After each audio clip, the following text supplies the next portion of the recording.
Moi!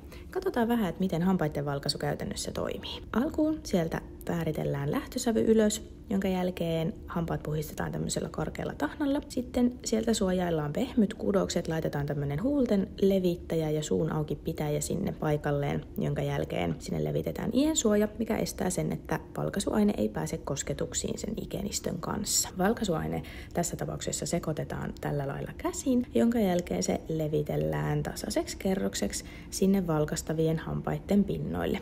Yleensä valkaisu tehdään 5. hampaasta 5. hampaaseen. Ja tämän valkaisun kohdalla tämä valkaisuaine saa vaikuttaa siellä 2 kertaa 20 minuuttia, ennen kuin se sitten huuhdellaan huolellisesti pois. Sen jälkeen sieltä voi purkaa kaikki suojaukset ja loppuun laitetaan vielä tämmöinen suojalakka, mikä maksimoi sen valkaisutuloksen pysyvyyttä.